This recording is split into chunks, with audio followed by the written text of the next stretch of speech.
Shalom, selamat pagi. Apa kabar Bapak Ibu dikasih Tuhan? Kita bersyukur di kesempatan pagi hari ini. Kalau kita boleh ada sebagaimana kita ada, bahkan kita bersyukur kita ada di kesempatan hari terakhir di bulan Maret, tepatnya di hari Kamis pada tanggal 31 Maret 2022 ini. Dan biarlah kita senantiasa bersyukur di dalam kasih anugerah Tuhan untuk segala apa yang menjadi kasih sayang Tuhan, pertolongan Tuhan, mujizat Tuhan, berkat-berkat Tuhan sepanjang bulan Maret ini. Karena itu mari Bapak Ibu Saudara, kita bersyukur di dalam kasih anugerah Tuhan. Haleluya. Bapak, terima kasih buat anugerah-Mu di kesempatan pagi hari ini. Kami boleh ada sebagaimana kami ada. Kami bersyukur di dalam kemurahan dan anugerah Tuhan sepanjang bulan Maret, di mana kami boleh ada di hari terakhir, tepat di tanggal 31 Maret 2022 ini. Itu pun semua karena kasih sayang dan anugerah Tuhan. Bahkan kami bersyukur Tuhan sudah boleh hantar kami ada di hari terakhir di bulan Maret ini. Dan kami bersyukur kami ada di hari yang baru. Itu sebabnya di kesempatan hari ini kami juga menyerahkan roh kami, jiwa kami, hati kami, seluruh hidup kami ke dalam tangan Tuhan yang kuat. Tuhanlah yang menolong, Tuhanlah yang mengurapi, Tuhanlah yang memberkati kehidupan kami yang ada. Karena itu Bapa di surga, sebelum kami masuk lebih jauh lagi dalam segala apa yang menjadi kepercayaan Tuhan, aktivitas kegiatan kami sepanjang pagi, siang, sore hingga malam hari nanti, kami menyerahkan seluruh kehidupan kami yang ada. Dan saatnya kami juga mau merenungkan apa yang menjadi kebenaran firman-Mu. Berbicaralah buat masing-masing kami ya Bapa, sehingga kami mengerti apa yang harus kami lakukan dalam kehidupan kami yang ada.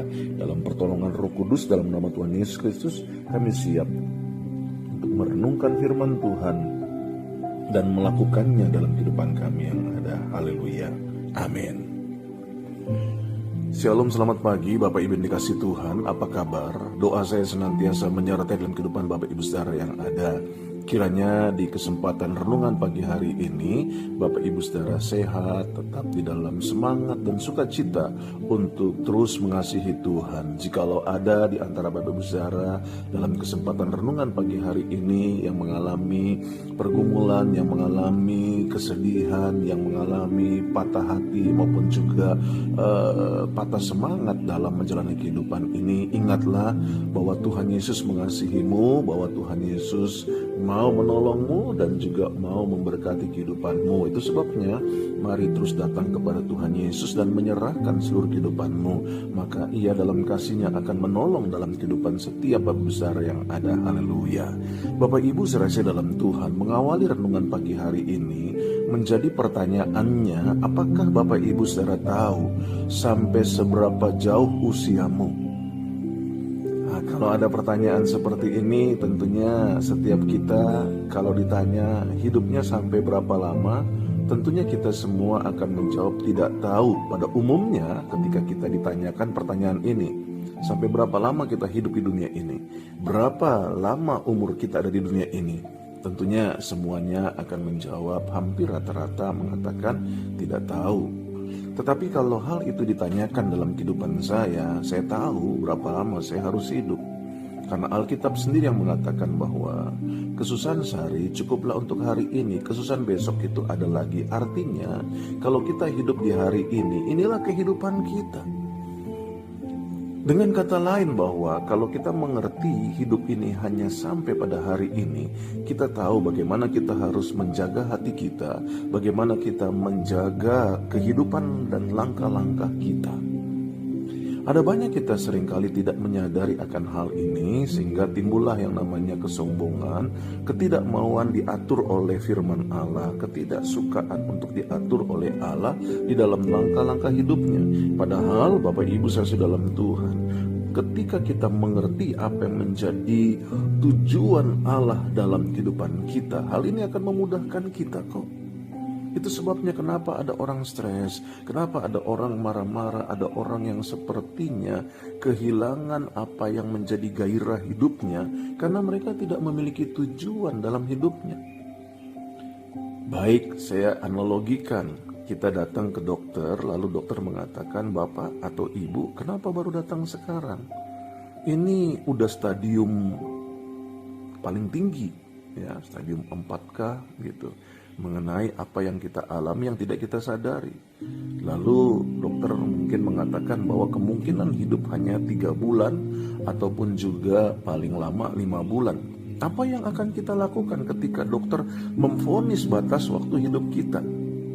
Maka kita akan berubah dari kehidupan yang jahat akan menjadi kehidupan yang baik. Dari kehidupan yang tadinya marah-marah akan mengendalikan diri dan sebagainya. Itu normalnya jika kita menyadari bahwa waktu kehidupan kita ditetapkan oleh dokter dalam apa yang menjadi penelitiannya, apa yang menjadi diagnosanya, maka akan terjadi perubahan.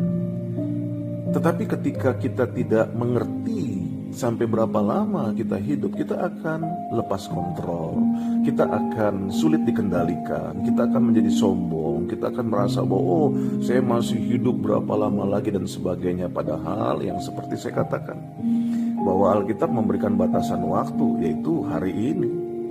Itu yang saya pegang dalam setiap kehidupan langkah hidup saya. Apa yang saya lakukan dalam kehidupan saya di hari ini? Nah, ketika kita menyadari bahwa hidup saya hanya sampai pada hari ini, kita akan fokus. Bapak Ibu saudara dalam Tuhan, Alkitab sudah katakan kok di dalam 1 Korintus 10 pada ayat yang ke-13 dikatakan bahwa pencobaan-pencobaan yang kamu alami ialah pencobaan-pencobaan biasa yang tidak melebihi kekuatanmu sebagai manusia. Sebab Allah setia dan karena itu Ia tidak akan membiarkan kamu dicobai melampaui kekuatanmu. Pada waktu kamu dicobai, Ia akan memberikan kepadamu jalan keluar sehingga kamu dapat menanggungnya. Inilah yang menjadi persoalannya. Kita seringkali menganggap bahwa pencobaan itu begitu hebatnya, begitu besarnya, sehingga seolah-olah kita tidak sanggup dan tidak mampu untuk menghadapi pencobaan itu. Kenapa? Karena kita tidak memiliki fokus, tidak memiliki tujuan hidup yang benar. Ketika kita memiliki tujuan hidup, maka hal itu akan memudahkan langkah-langkah hidup kita. Dengan kata lain saya katakan tadi bahwa kalau saya menyadari hidup saya cuma ada sampai hari ini, apa yang bisa saya kerjakan dalam kehidupan saya pada hari ini? Sebagai suami, bagaimana saya menjadi suami yang baik buat istri saya? Sebagai ayah, bagaimana saya bisa menjadi ayah yang baik buat anak-anak saya? Bahkan dalam tanggung jawab lainnya, dalam kapasitas saya sebagai hamba Tuhan, maupun juga dalam bidang-bidang yang saya lakukan di dalamnya. Saya tahu bagaimana saya harus melakukan itu semua dalam kesempatan hari ini. Nah, ada banyak kita akhirnya berpikir tentang hal-hal yang terlalu jauh, yang membuat kita akhirnya tidak bisa menetapkan apa sih yang sebenarnya menjadi tujuan hidupmu. Bapak Ibu saudara dalam Tuhan, tujuan hidup itu menetapkan apa yang akan kita kerjakan dan apa yang tidak akan kita kerjakan. Dengan kata lain bahwa tujuan hidup kita itu menjadi patokan yang kita pakai untuk mengevaluasi kegiatan-kegiatan mana yang penting dan kegiatan-kegiatan mana yang tidak penting. Itu harus dimulai dengan saya mau apa ya pada hari ini. Dan ini menjadi satu evaluasi, apakah kegiatan saya hari ini membantu saya memenuhi salah satu dari tujuan Allah bagi kehidupan saya. Ini yang harus kita mulai. Apa yang saya mau kerjakan hari ini? Apakah hal itu adalah untuk memenuhi dari salah satu tujuan Allah atas hidup saya? Sehingga kita tidak mengerjakan sesuatu yang tidak penting. Bapak Ibu saudara dalam Tuhan, tanpa suatu tujuan yang jelas, maka kita tidak memiliki dasar di mana kita melandasi apapun yang menjadi keputusan kita. Jadi kalau kita tidak memiliki satu tujuan hidup yang jelas, kita tidak bisa memiliki dasar di mana kita dapat membagi waktu kita. Jadi kalau kita tidak memiliki suatu tujuan hidup yang jelas, kita tidak memiliki dasar di mana kita harus menggunakan sumber daya kehidupan kita.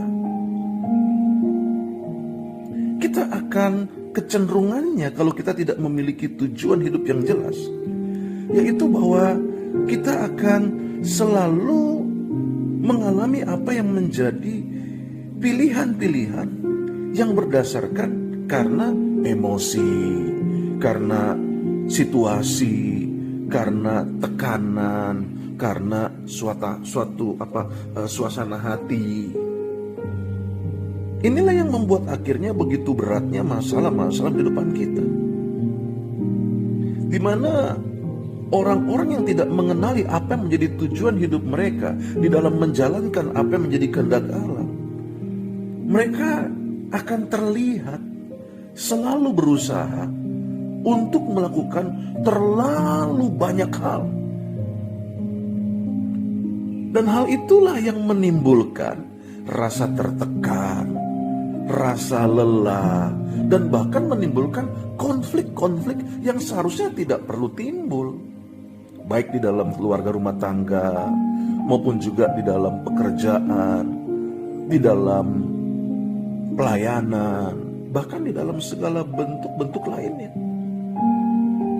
Inilah yang menjadi persoalan dalam kehidupan banyak anak-anak Tuhan, orang-orang percayanya Tuhan, di mana ketika mereka memulai kehidupan mereka nggak jelas apa sih yang menjadi tujuan hidupnya. Apa yang akan kau lakukan dalam kehidupanmu sepanjang hari ini? Di dalam melakukan salah satu daripada kehendak Allah dalam hidupmu.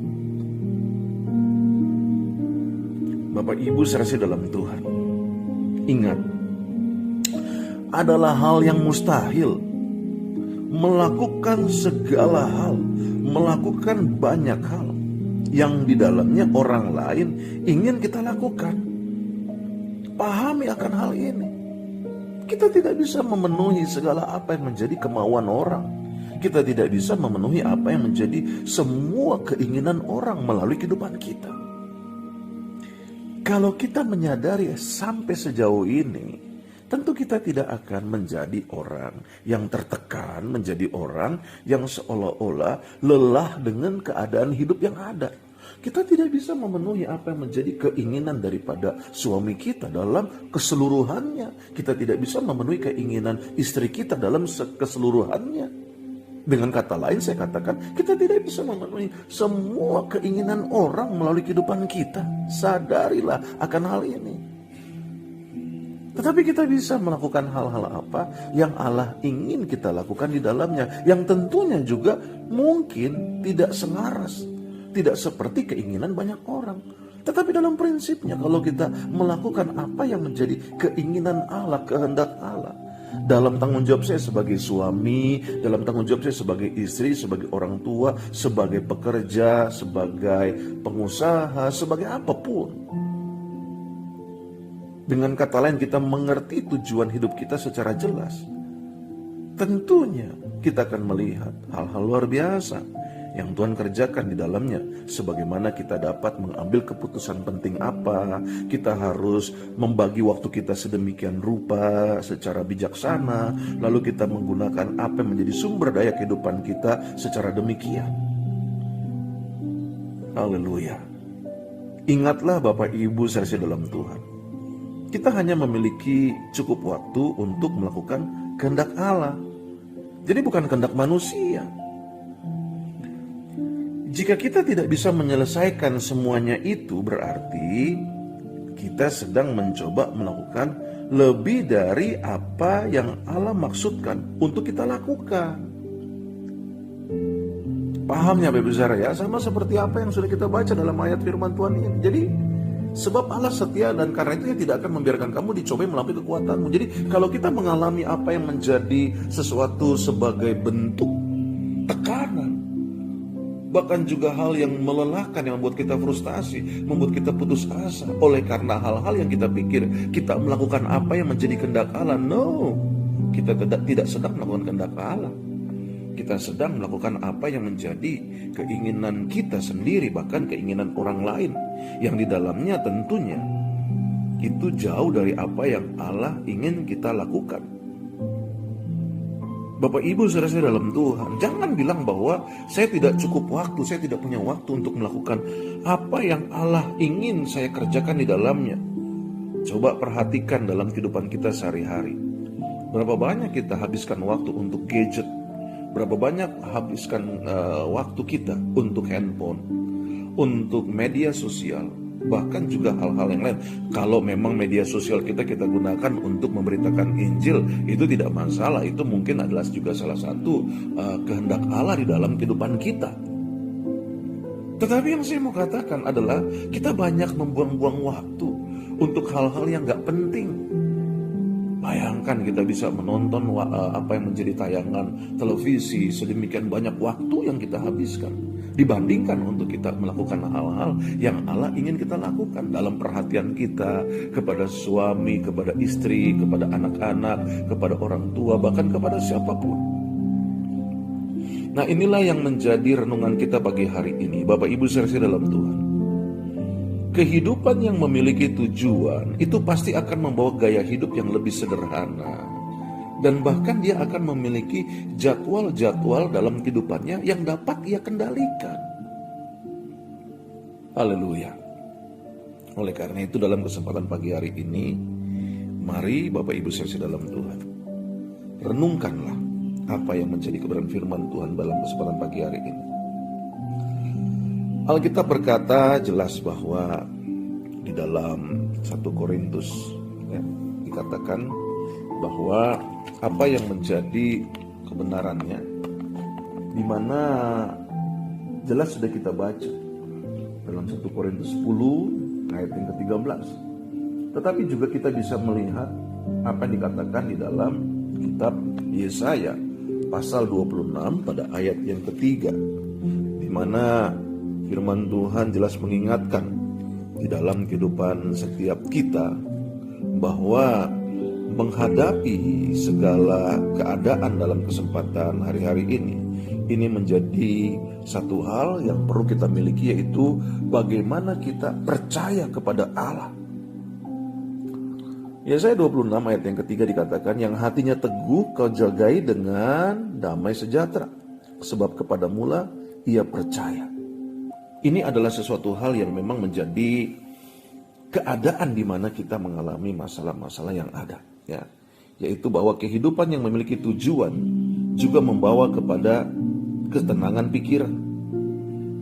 Alkitab berkata bahwa Engkau Tuhan memberikan damai sejahtera yang sempurna kepada orang-orang yang mengikuti dengan teguh tujuan mereka dan menaruh kepercayaan mereka kepadamu.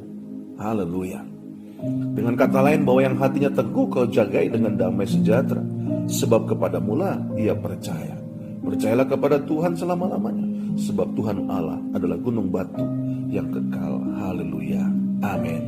Bapak Ibu saudara dalam Tuhan, mari dalam kesempatan pagi hari ini, ayo kembali fokus kepada apa yang menjadi tujuan hidup kita. Di dalam kita melakukan apa yang menjadi kehendak Allah melalui kehidupan kita yang ada, sehingga di dalamnya kita tidak mengalami apa yang menjadi tekanan, apa yang menjadi emosi, apa yang menjadi konflik, kelelahan, dan bahkan mengalami ketertekanan. Oleh karena itu, mari Bapak Ibu saudara, dalam kesempatan pagi hari ini kita berdoa, kita bersyukur untuk apa yang menjadi kebenaran firman Tuhan yang mengingatkan dalam kehidupan kita. Ayo, mari kita mengenali apa yang menjadi tujuan hidup kita di dalam melakukan kehendak Allah, sehingga hal itu akan memudahkan langkah-langkah hidup kita dari hari ke sehari. Haleluya. Kita berdoa. Bapak, terima kasih buat anugerah-Mu di kesempatan pagi hari ini. Kami boleh ada sebagaimana kami ada. Kami bersyukur di dalam kasih setia Tuhan. Berkati Bapak Ibu saudara dalam langkah-langkah hidup mereka, apa yang menjadi pergumulan kerinduan dalam kehidupan mereka sepanjang hari ini.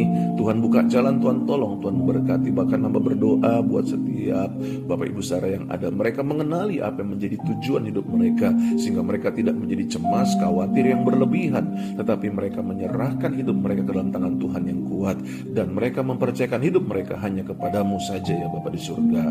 Terima kasih, berkati kesehatan Bapak Ibu saudara, dan kami imani hari ini hari berkat, hari mujizat, hari pertolongan Tuhan, hari di mana kami mengalami terobosan-terobosan yang luar biasa. Kami siap memasuki hari ini hanya di dalam nama Tuhan Yesus Kristus. Haleluya. Amin. Bapak Ibu saudara dalam Tuhan, ingat, Yesus Kristus Tuhan, Yesus Kristus tetap Tuhan, Yesus Kristus selama-lamanya Tuhan. Hanya Tuhan Yesus Kristuslah satu-satunya jalan keselamatan untuk kita sampai dan masuk ke surga. Sukses menyertai Bapak Sarah. Tuhan Yesus berkati. Shalom.